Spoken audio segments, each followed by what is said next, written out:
There was a city that became a myth, an empire that lasted more than 1,000 years, a civilization that believed it would never fall. Rome, the eternal, the invincible, the one that ruled the world with laws, steel, and dreams of eternity. But Rome was also something else, a tragic character, proud, majestic, and as in every tragedy, the seeds of its end were sown in its very soul from the beginning. Today I will tell you how the most powerful empire in history fell and why no one saw it coming. Rome was not just a city. It was the center of the known world, a symbol, an idea, a destiny. At its height, the Western Roman Empire stretched from the hills of Scotland to the Sahara Desert, from the coasts of Lusitania to the rivers of the East. Its roads connected worlds. More than 248,000 miles, 400,000 kilometers of perfectly built roads, with watchful militias at each end. Along those roads traveled soldiers, merchants, poets, slaves, and dreams. The world was Roman, even if many didn't know it. They built cities where there were once villages. They gave laws to people without writing. They created a common language, a calendar, a legal system, a civilization. Rome was not just conquest. It was a perfect machine that mixed military brutality with an almost divine administrative intelligence. Augustus, the first emperor, brought peace after a century of civil wars. He was the silent architect of the empire. Under his rule, Rome flourished like never before. Trajan, a soldier from Hispania, expanded it to its greatest extent.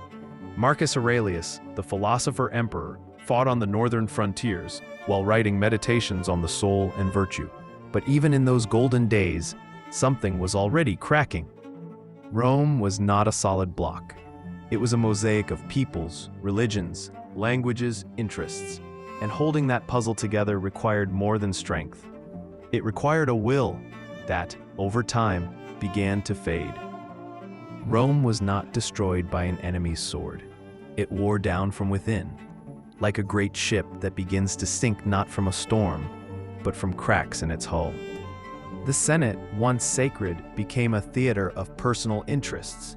Senators who preferred banquets and orgies over governing. Generals who bought their promotions with bribes.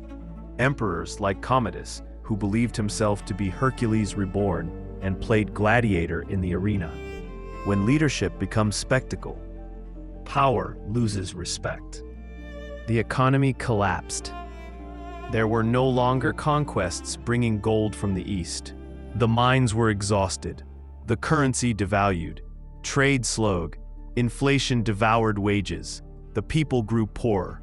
Taxes increased, but the coffers were empty. Peasants, suffocated, abandoned their lands.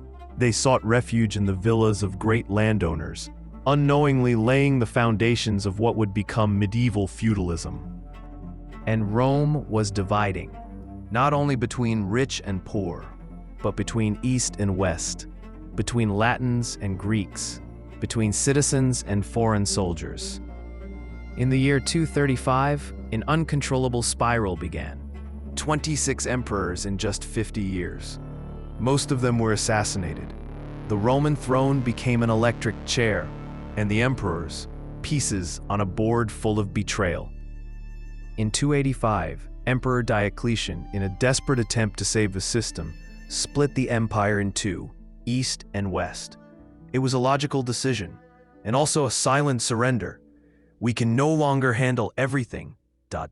While Rome argued with itself, others watched from the shadows. The Goths, the Vandals, the Franks, the Huns. They were displaced, persecuted peoples, pushed by something even more terrifying, Attila, the scourge of God, a Hunnic leader whose fame traveled faster than his army. They did not come to invade, they came to survive, to seek a new home within Rome. At first, Rome welcomed them, gave them land in exchange for fighting as auxiliary soldiers, a comfortable solution, until they stopped obeying.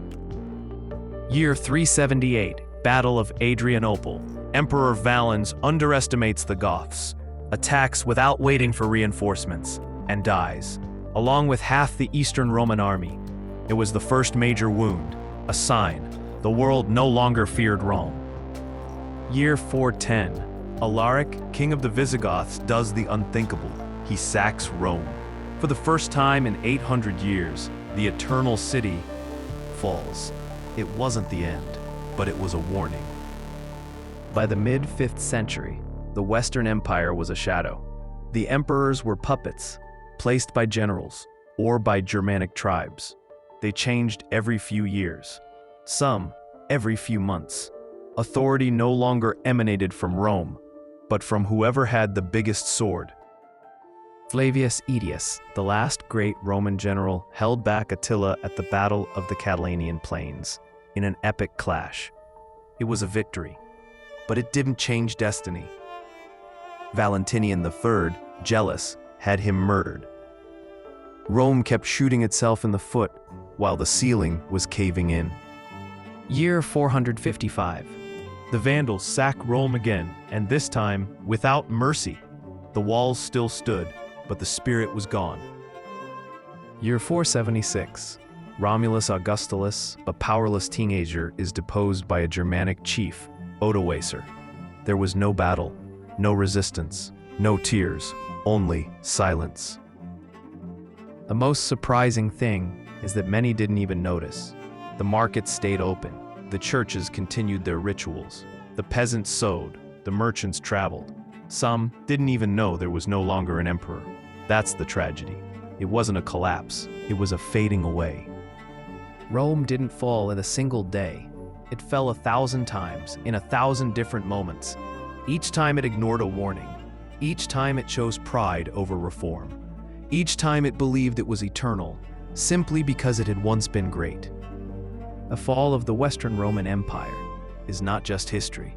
It is a warning of what happens when power is taken for granted, when problems become part of the landscape, when no one wants to make sacrifices because they believe everything will last forever.